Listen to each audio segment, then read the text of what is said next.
Hello students, सी coaching classes में आपका स्वागत है। आज का टॉपिक है क्लास 12th एनसीईआरटी मैथ में पार्ट नंबर ये तीसरा है, जिसमें से पार्ट 1 और पार्ट 2 वीडियो अपलोडेड हैं। यदि आप नहीं देखें तो प्लेलिस्ट में जाकर देख सकते हैं और आप विधिवत पढ़ाई कर सकते हैं। डेली रात 9 बजे ये वीडियो अपलोड होता है, तो डेली रात 9 बजे आप वीडियो देख लिया करिए और अच्छे से आप पढ़ाई कर सकते हैं।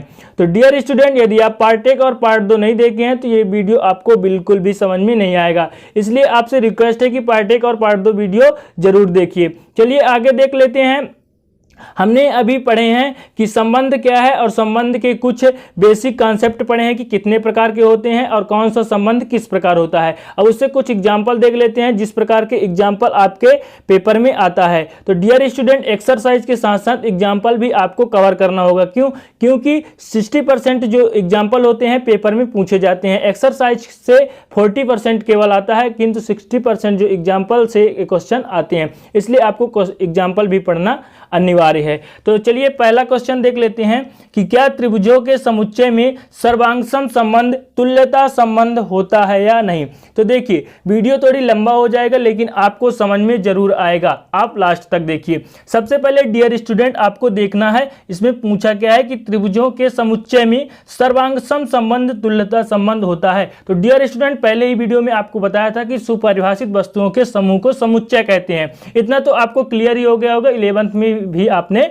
पढ़ा है। अब सर्वांगसम क्या होता है डियर स्टूडेंट? तो सर्वांगसम का मतलब ये होता है, मान लीजिए हमारे पास त्रिभुज हैं, कई सारे त्रिभुज हैं, 1 2 3 या 4 कई प्रकार के त्रिभुज हो सकते हैं, क्योंकि यहाँ की समुच्चय, ठीक है, समुच्चय यानी सुपरिभाषित वस्तुओं का समूह, यानी कई सारे होंगे। मान लीजिए हम यहाँ पे कोई 2 त्रिभुज लेते हैं या 3 त्रिभुज लेते हैं, तो सर्वांगसम का मतलब ये होता है, यहाँ आपको समझा रहा हूं।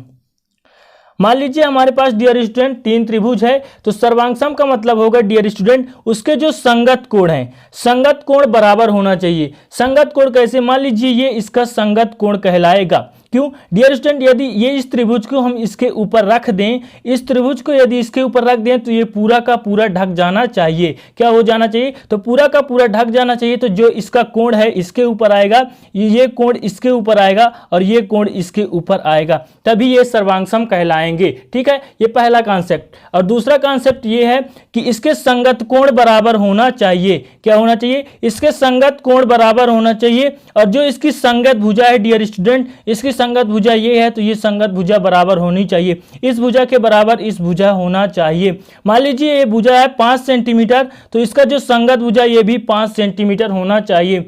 डियर स्टूडेंट, यहाँ पे संगत कोण का मान 45 डिग्री है, तो इस संगत कोण का मान भी 45 डिग्री होना चाहिए। और इसके संगत ये कोण है, तो यहाँ भी 45 होना चाहिए, तभी ये तीनों त्रिभुज एक दूसरे के सर्वांगसम त्रिभुज कहलाएंगे।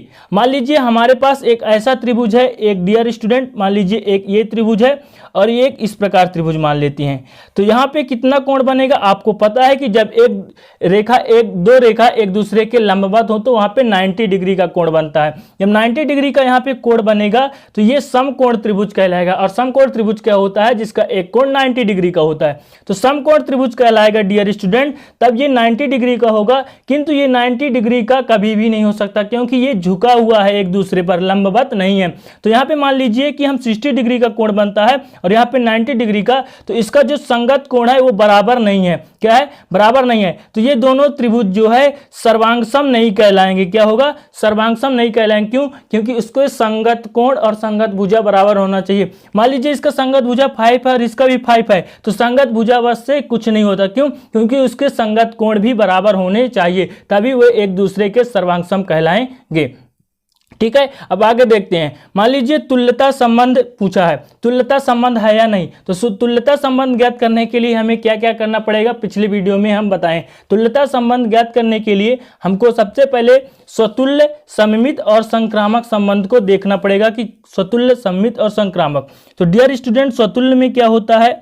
स्वतुल्य में हमने कल बताया है कि जब कोई भी अवयव स्वयं से क्या है, स्वयं से रिलेटिव है, स्वयं से संबंध रखता है, जिसके फॉरल सभी अवयव जो है आर से संबंधित होना चाहिए। तो स्वयं से कोई भी अवयव यदि संबंध रखता है तो वह स्वतुल्य संबंध होता है। डियर स्टूडेंट, संसार का कोई भी पदार्थ अवयव स्वयं से संबंध रखता है। मान लीजिए कुछ भी आप ले सकते हैं। अब देखिए दूसरा क्या है, सममित होना चाहिए। सममित का मतलब क्या होता है? सममित का मतलब ये है कि यदि x y से रिलेटिव है, x y से संबंध रखता है, तब y को भी x से संबंध रखना चाहिए। ठीक है, सममित का मतलब ये होता है। और तीसरा है संक्रामक। संक्रामक संक्रामक का मतलब ये होता है डियर स्टूडेंट, मान लीजिए हमारे पास 3 अवयव हैं, यदि x y से संबंध रखता है और y किससे संबंध रखता है? z से संबंध रखता है, तब x भी z से संबंध रखेगा। किससे? तो x भी z से संबंध रखेगा, तभी संक्रामक संबंध होंगे। और यदि ये तीनों संबंध जिस समुच्चय में पाया जाता है तो वह तुल्यता संबंध होता है। ये तीनों संबंध जहां पाए जाएंगे तो तुल्यता संबंध कहलाएंगे। तो चलिए हम सिद्ध करते हैं कि क्या त्रिभुजों के समुच्चय में सर्वांगसम संबंध तुल्यता संबंध होता है या नहीं। सबसे पहले आपको लिखना पड़ेगा माना कोई भी समुच्चय मानेंगे और समुच्चय को कैपिटल लेटर से दर्शाया जाता है। ठीक है, माना कि मान लेते हैं कि ए त्रिभुजों का क्या है? समुच्चय है। ए मान लेते हैं, कुछ भी आप मान सकते हैं, ए से लेकर जेड तक, वो भी कैपिटल लेटर में होना चाहिए। ए त्रिभुजों का समुच्चय है। यहां सबसे पहले आप लिख लेंगे हल। ठीक है, और माना ए त्रिभुजों का समुच्चय है तथा आर संबंध है। और संबंध कैसा होना चाहिए? तो सर्वांगसम। आर सर्वांगसम संबंध है। कैसा है? सर्वांगसम संबंध है। तब देखेंगे कि स्वतुल्य, सममित या संक्रामक है या नहीं। तो डियर स्टूडेंट, स्वतुल्य के लिए मान लीजिए हमने बताया कि त्रिभुज क्या है? सर्वांगसम होंगे। सर्वांगसम मतलब बराबर। मान लीजिए एक त्रिभुज है, वह स्वयं के बराबर होगा या नहीं? तो कोई भी वस्तु वह स्वयं के बराबर ही होता है। तो स्वतुल्य का मतलब होता है जो स्वयं से संबंध रखता है। तो क्या होगा? जो स्वयं के मतलब कि ये त्रिभुज स्वयं के सर्वांगसम होंगे, इसलिए ये स्वतुल्य संबंध है। क्या है? आर संबंध जो है स्वतुल्य संबंध है। तो सबसे पहले लिखेंगे, सबसे पहला कंडीशन स्वतुल्य के लिए कि चूंकि प्रत्येक त्रिभुज स्वयं के सर्वांगसम होते हैं। ठीक है, चाहे आप किसी भी प्रकार की त्रिभुज ले सकते हैं। जैसे मैंने आपको एग्जाम्पल के तौर पर बताया कि कोई भी त्रिभुज आप ले लीजिए, वह स्वयं के सर्वांगसम ही होंगे। क्यों? क्योंकि उसका जितना मान है और उसी का जो 2 कॉपी करना है, तो 2 कॉपी करना है तो वे स्वयं के सर्वांगसम होंगे, इसीलिए स्वतुल्य संबंध है। इसमें लिखना पड़ेगा आपको कि चूंकि प्रत्येक त्रिभुज स्वयं के सर्वांगसम होते हैं, तो क्या होगा? जब स्वयं के सर्वांगसम होते हैं, अतः मान लीजिए x रिलेटिव x, यानी क्या होगा कि जो स्वयं से संबंध रखता है। इसका मतलब ये होता है डियर स्टूडेंट, फॉर ऑल, सभी के लिए, मतलब कि सभी त्रिभुज रखेंगे। और जो x है, मान लीजिए x का मतलब यहाँ पे त्रिभुज माने हैं। ठीक है, x का मतलब डियर स्टूडेंट त्रिभुज को रिलेटिव करता है यहाँ पे। तो x का मतलब ये, फॉर ऑल का मतलब ये हो गया सभी के लिए, सभी त्रिभुजों के लिए। और x बिलोंग टू a का मतलब हो गया कि जो समुच्चय a माने हैं, वो x मतलब कि त्रिभुज हो गया, वो अवयव a में उपस्थित है। ठीक है, यहाँ पे कंफ्यूज होने की जरूरत नहीं है। फिर यहाँ पे लिखेंगे अर्थात जो संबंध R है, क्या है? संबंध R स्वतुल्य है। क्या है? स्वतुल्य है। स्वतुल्य हो गया। अब देखेंगे सममित संबंध। दूसरा है अपना सममित। अब यहाँ पे देखिए, सममित का मतलब क्या होता है? यदि x y से रिलेटिव रखता है और y x से रिलेटिव रखता है, तो क्या होगा? वे सममित संबंध होंगे। तो डियर स्टूडेंट, यहाँ पे हमने त्रिभुज लिया है। क्या पूछा है? त्रिभुजों का सर्वांगसम। मान लीजिए ये त्रिभुज हमारे पास 2 है, एक का नाम रख लेते हैं x और दूसरे का नाम रख लेते हैं y। ये हमारे पास 2 त्रिभुज है। मान लीजिए त्रिभुज x y के सर्वांगसम है। सर्वांगसम का मतलब हमने आपको बता दिया कि संगत कोण व भुजा बराबर होंगे। तो मान लीजिए त्रिभुज x जो है y के क्या है? x y के सर्वांगसम है। सर्वांगसम है तो क्या होगा? y भी x के क्या होगा, सर्वांगसम होगा। इनका संबंध जो है सर्वांगसम का है, तो सर्वांगसम होगा, क्योंकि यदि इसके संगत कोण बराबर हैं तो यदि इसके संगत कोण बराबर है तो इसके भी जो संगत कोण है वो बराबर होंगे। यदि इसके संगत भुजा बराबर हैं तो इसके भी संगत भुजा बराबर होंगे। इसलिए यदि त्रिभुज x जो है y के सर्वांगसम है तो तथा y त्रिभुज यदि x के सर्वांगसम है तो ये क्या होगा, सममित संबंध होगा। ठीक है, सममित का मतलब ये होगा कि x रिलेटिव y तब y रिलेटिव x होना चाहिए, तभी ये सममित संबंध होगा। तो ये जो त्रिभुज है यदि इसका संगत कोण इसके बराबर है तो इसका भी संगत कोण इसके बराबर होगा। यदि x त्रिभुज y के सर्वांगसम है तो y भी त्रिभुज x के सर्वांगसम होगा। तब डियर स्टूडेंट यहाँ पे हो जाएगा कि यदि त्रिभुज x त्रिभुज y के सर्वांगसम है तथा त्रिभुज y त्रिभुज x के सर्वांगसम होगा, यदि है तब होगा तो हो जाएगा डियर स्टूडेंट, अर्थात इसका मतलब ये हो जाएगा कि x रिलेटिव y बराबर y relative x for all जो x और y है वो समुच्चय A में उपस्थित है। A क्यों, क्योंकि हमने जो त्रिभुजों का समुच्चय A माना है। ठीक है, इतना आपको क्लियर हो गया होगा। तब यहाँ पे हम लिख सकते हैं कि अतः संबंध R क्या है, सममित है। अतः संबंध जो R है सममित है, सममित है। अब तीसरा देखेंगे संक्रामक, संक्रामक है या नहीं। अब देखिए डियर स्टूडेंट, सर्वांगसम, सर्वांगसम में क्या होता है, तीन अवयव होते हैं। तीन अवयव यहां हम भी ले लेते हैं, तीन त्रिभुज जो एक दूसरे के क्या है, सर्वांगसम है, एक दूसरे के सर्वांगसम है। तीन त्रिभुज ले लिए हैं तो त्रिभुज ए को हम मान लेते हैं, सॉरी पहले वाले त्रिभुज को x नाम दे देते हैं और दूसरे वाले को y और तीसरे वाले को z, इस प्रकार नामांकित कर देते हैं। अब देखिए संक्रामक का मतलब क्या होता है, यदि त्रिभुज x त्रिभुज y के सर्वांगसम है, क्या है, त्रिभुज x त्रिभुज y के सर्वांगसम है और त्रिभुज y त्रिभुज z के सर्वांगसम है, यानी x r y है और y r z है। x त्रिभुज y के सर्वांगसम है और y त्रिभुज z के सर्वांगसम है, x r y है और y r z है।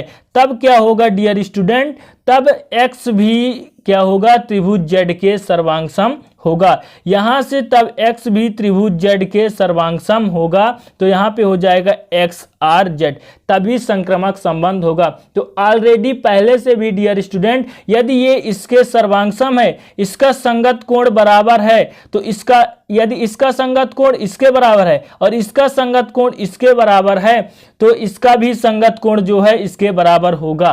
ठीक है, कैसे, मान लीजिए डियर स्टूडेंट यहाँ पे संगत कोण इसका है 60 डिग्री, यहाँ पे इसका 60 डिग्री है और इसका भी 60 डिग्री है, तो x रिलेट टू y यानी x का संगत कोण 60 डिग्री, इसका इन दोनों का 60 है, x relate to y, x और y का 60 है और y रिलेट टू z यानी y का 60 है तो इसका भी 60 है, तब x का भी x का भी z के बराबर होगा, यानी उसका संगत कोण बराबर होगा। मान लीजिए इसका भुजा 5 है और इसका भुजा 5 है, तो x रिलेट टू y और y relate to z, y के बराबर ही z का है, तब x का बराबर भी x जो है z के बराबर होगा, तब यही संक्रामक संबंध कहलाएगा। तो सर्वांगसम संबंध में सभी त्रिभुज आपस में बराबर होते हैं डियर स्टूडेंट। मान लीजिए सर्वांगसम तभी कहलाएंगे जब उसके संगत भुजा और संगत कोण बराबर होंगे, चाहे आप जितने भी त्रिभुज ले लीजिए।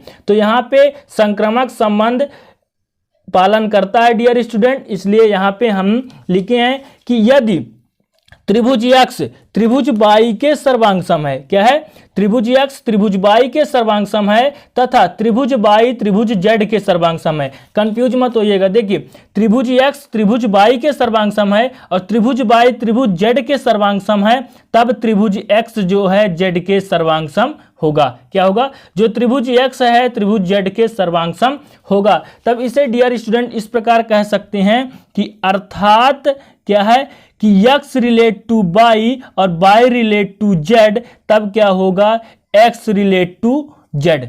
कि x वाला त्रिभुज भी z के सर्वांग होगा डियर स्टूडेंट। तब फॉर ऑल जो x y z अवयव हैं वो समुच्चय A में उपस्थित हैं। तो क्या है, अतः संबंध R संक्रमक है, अतः संबंध R संक्रमक है। डियर स्टूडेंट, हमने देखा कि जो समुच्चय है त्रिभुजों में सर्वांग सम का संबंध है उसमें स्वतुल्य, सममित और संक्रमक तीनों है। तो यहाँ पे लिखेंगे चूंकि, क्या लिखेंगे, चूंकि दिया हुआ संबंध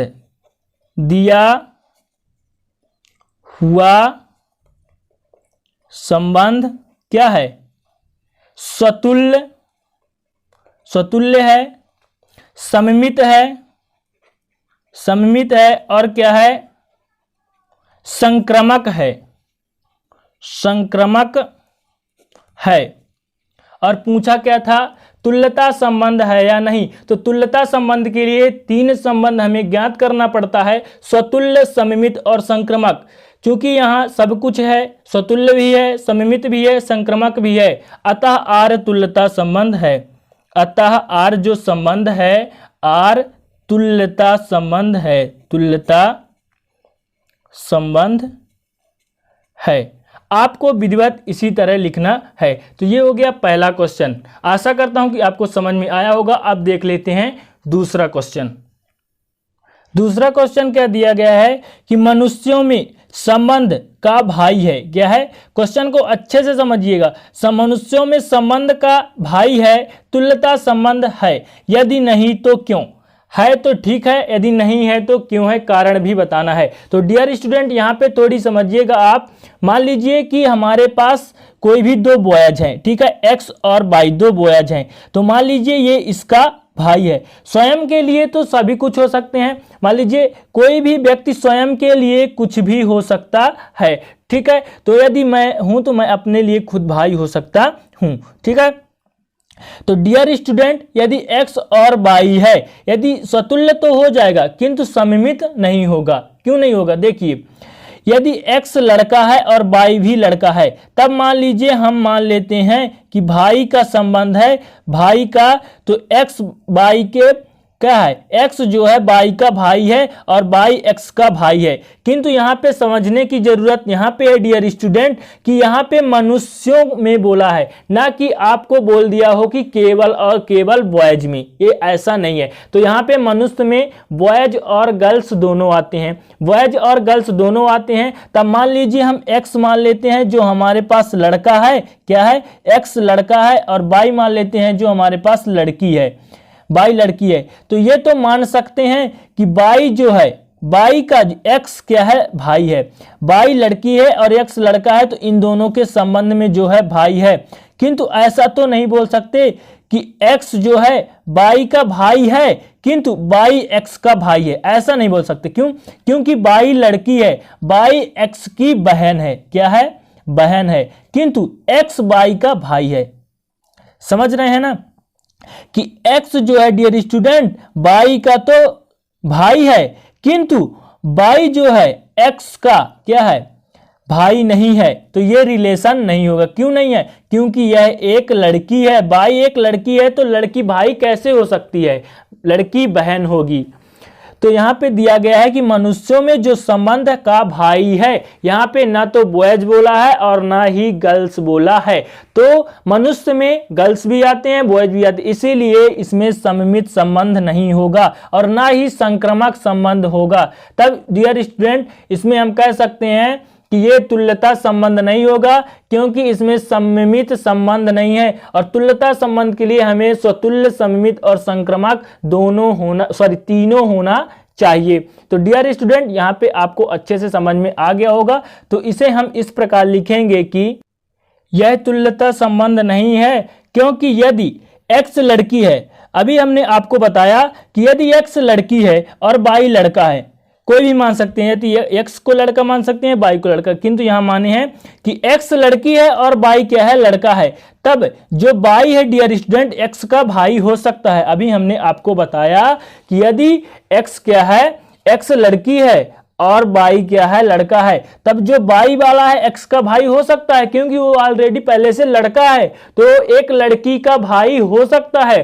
किंतु यहां पे एक्स लड़की है तो एक्स बाई का भाई नहीं हो सकता क्योंकि वह लड़की है, बहन होगी।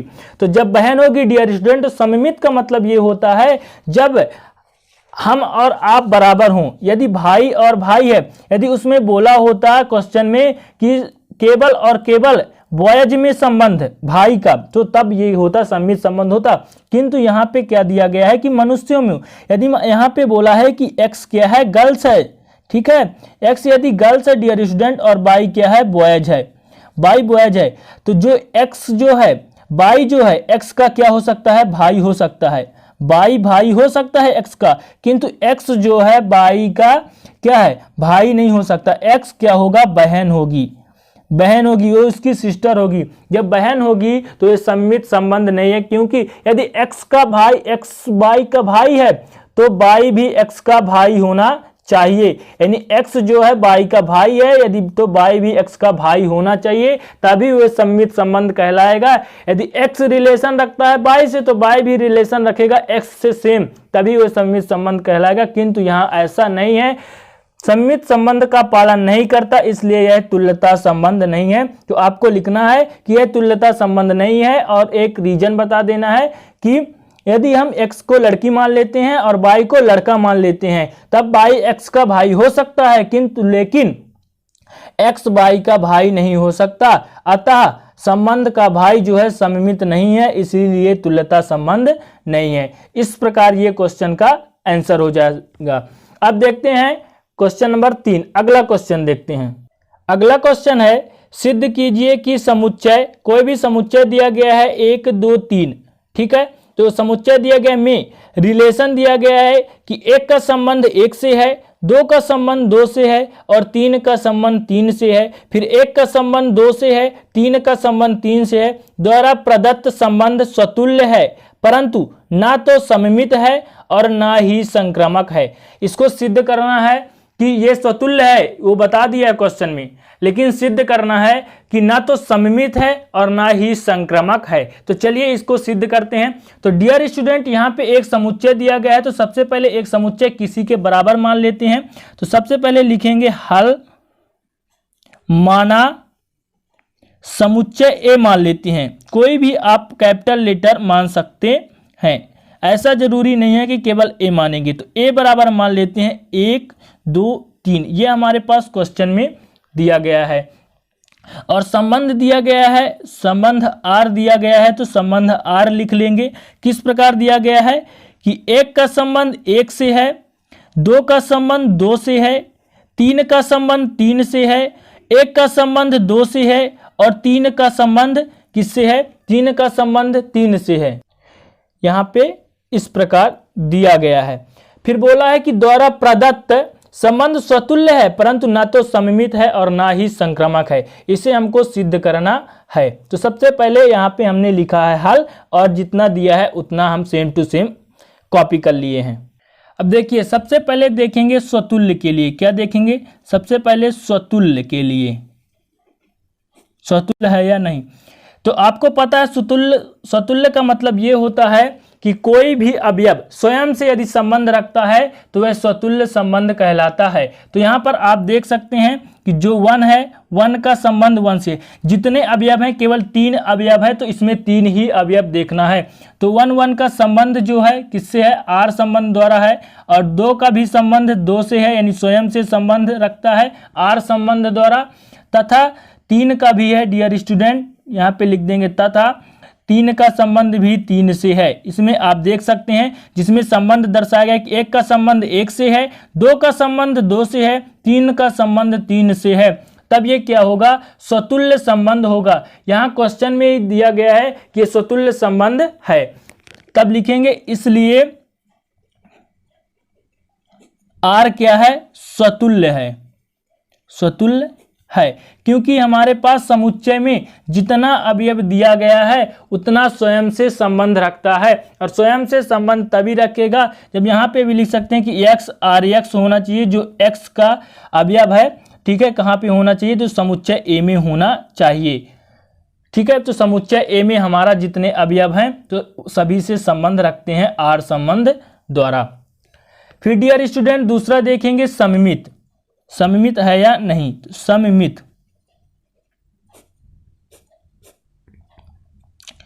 सममित के लिए क्या करेंगे?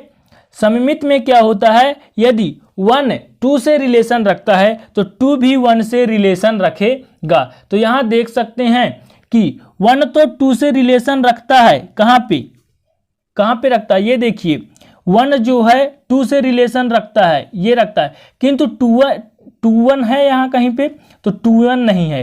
1 2 से रिलेशन रखता है किंतु 2 कहीं पे 1 से रिलेशन नहीं रखता है। तो इस प्रकार तो संबंध दिया गया है कि 1 2 से रिलेशन रखता है आर संबंध द्वारा, किंतु जो 2 1 है यानी 2 1 से रिलेशन यहाँ पे नहीं रखता है, इसलिए सममित नहीं है। अतः आर सममित नहीं है। समझ रहे हैं ना? यानी ये इससे संबंध रखता है किंतु 2 1 से संबंध नहीं रखता है, इसलिए सममित नहीं है। तीसरा देखिए संक्रामक। संक्रामक का मतलब क्या होता है? यदि पहला दूसरे से संबंध रखे, पहला दूसरा से, तो इसमें अवयव केवल 3 है, 1 2 और 3। तो डियर स्टूडेंट यहाँ पे 1 2 से संबंध रखता है आर संबंध द्वारा। देखिए 1 जो है 2 से संबंध रखता है आर संबंध द्वारा। यहाँ पे जो क्वेश्चन में दिया है तो आप देख सकते हैं 1 2 से रखता है आर संबंध द्वारा, किंतु 2 जो है 3 से नहीं रखता है, नहीं रखता। तो 2 को तीसरे अवयव से रखना चाहिए, दूसरे अवयव को तीसरे अवयव से रखना चाहिए, तो नहीं रखता। और कहाँ रखना चाहिए डियर स्टूडेंट? जब 2 3 से रखेगा तो 1 भी 3 से रखेगा, तो यहाँ 1 भी 3 से संबंध नहीं रखता है। यहाँ पे आप देख सकते हैं डियर स्टूडेंट कि 1 तो 2 से संबंध रखता है किंतु दूसरा अवयव तीसरे अवयव से संबंध नहीं रखता, क्योंकि रखना चाहिए, इसीलिए यह संक्रामक नहीं है डियर स्टूडेंट, कि पहला अवयव दूसरे अवयव से संबंध रखता है किंतु दूसरा अवयव तीसरे अवयव से संबंध नहीं रखता, और न ही पहला अवयव तीसरे अवयव से। अतः आर संक्रामक नहीं है। अतः आर संक्रामक नहीं है। इस प्रकार ये तीसरा क्वेश्चन हो गया। इस प्रकार डियर स्टूडेंट इस वीडियो के माध्यम से हम 3 एग्जाम्पल देखे हैं। आशा करता हूं कि ये वीडियो आपको अच्छा लगा होगा। यदि चैनल पर नए हैं तो सब्सक्राइब कर लीजिए, डेली मैथ अपलोड होगा, और अच्छा लगे तो एक लाइक कर दीजिएगा और दोस्तों को शेयर भी कर दीजिएगा। मिलते हैं अगले वीडियो में, तब तक के लिए जय हिंद, वंदे मातरम।